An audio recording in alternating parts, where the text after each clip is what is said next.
اس لیے آج کے اس اجتماع میں میں واضح طور پر اعلان کرنا چاہتا ہوں کہ پاکستان علماء کونسل ایک سیاسی مذہبی جماعت ہے.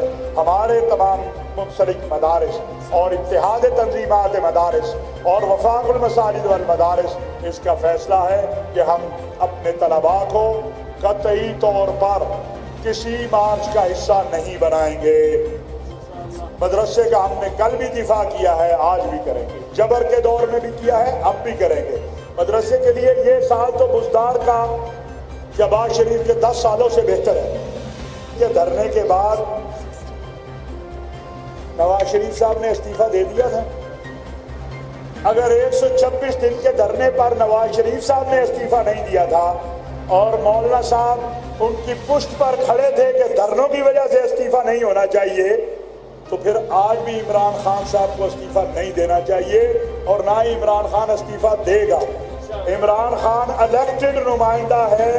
ہر الیکشن میں کہتے ہیں دھاندلی ہوئی ہے. عمران خان کہتا تھا نواز شریف دھاندلی سے آیا، نواز شریف کہتا تھا بے نظیر دھاندلی سے آئی، بے نظیر کہتی تھی اور نواز شریف کہتا تھا جمالی صاحب دھاندلی سے آئے. یہ تو ایک روٹین چلتی آ رہی ہے. لہذا دھرنوں اور سڑکیں بلاک کرنے سے نہ، ہم کل بھی اس بات کے خلاف تھے. میں آج کے لیے نہیں کہہ رہا، ہم کل بھی کہتے تھے کہ جتھوں سے، دھرنوں سے، احتجاج سے استعفیٰ نہ وزیر اعظم کو دینا چاہیے، نہ میرا خیال ہے وہ استعفیٰ دے گا. میں نے تو اسے فکر مند نہیں پایا ہے. میں نے تو اس کو دیکھا ہے کہ وہ بالکل اس کو معمول کی سیاسی ایکٹیویٹی سمجھتا ہے. اور مولانا بھی سیاستدان ہیں، مجھے امید ہے انتہا پہ نہیں جائیں گے. انتہاؤں پر جانے سے مسائل خراب ہوتے ہیں. انشاءاللہ آپ مذاکرات شروع ہونے دیں، رستہ نکل آئے گا. دیکھیے بات یہ ہے کہ ہر پولیٹیکل جماعتوں کا ایک رضاکار گروپ ہوتا ہے.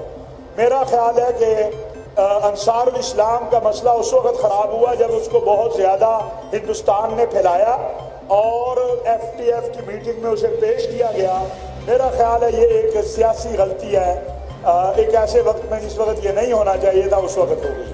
مولانا بھی بہت عقل مند ہیں، ان کی ساری جدوجہد عسکریت کے خلاف رہی ہے. وہ بھی کوئی اس ڈنڈا بردار کو عسکری ونگ نہیں بنائیں گے. اور اگر کوئی امن سے کھیلے گا تو میرے ملک کی سلامتی کے ادارے اتنے مضبوط ہیں، ان کا ڈنڈا سب سے زیادہ مضبوط ہے. پولیس کا ڈنڈا، قانون نافذ کرنے والوں اداروں کا ڈنڈا، وہ سب سے زیادہ مضبوط ہے. یہ باقی ڈنڈے تو صرف اپنے ساتھیوں کو نظم میں رکھنے کے لیے ہوتے ہیں، فکر نہ کریں. ہم کہتے ہیں کہ حکومت کی سائیڈ اگر ہے مدینہ منورہ کی ریاست، اور اس کا پہلا عمل ہے انصاف. کہ خان صاحب اس ملک میں انصاف عام کر دے تو مدینہ کی ریاست بھی بن جائے گی، ڈگر بھی صحیح ہو جائے گی.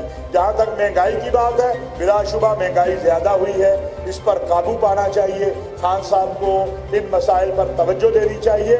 لیکن خان صاحب کا یہ کہنا ہے کہ ہم بہت جلد، اب ہم امید کرتے ہیں سال سے اوپر ہو گیا ہے کہ وہ جلد آ جائے تاکہ عوام کو ریلیف ملے، عوام کے مسائل حل ہونے چاہیے.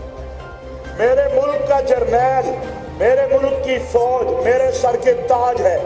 جو پاکستان کی فوج کو، کوئی بھی ہو، پاکستان کی فوج کو، پاکستان کے سلامتی کے اداروں کو، پاکستان کی فوج کی قیادت کو مطعون کرتا ہے، وہ اسرائیل اور ہندوستان کو تو خوش کر سکتا ہے، پاکستان کی قوم کو اور عالم اسلام کو خوش نہیں کر سکتا. ہماری فوج ضامن ہے امت مسلمہ کی. ہماری فوج اگر نہ ہوتی تو آج شام اور عراق کے حالات یہاں ہوتے. اس فوج کی وجہ سے یہاں امن قائم ہے. آج اس وقت ایل او سی پر ایک کیفیت طاری ہے. ایل او سی کے اوپر گولہ، بارود، گولی، یہ ہندوستان مسلسل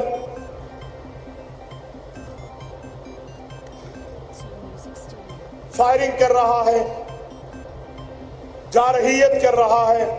ان حالات میں میں گجرانوالہ کی اس سرزمین سے اپنے علماء و مشائخ کی موجودگی میں یہ بات واضح طور پر کہنا چاہتا ہوں کہ جنرل قمر جاوید باجوہ صاحب پاکستان کے علماء، مشائخ، مدارس، مساجد ہندوستانی جارحیت کے خلاف آپ کے ساتھ کھڑے ہیں.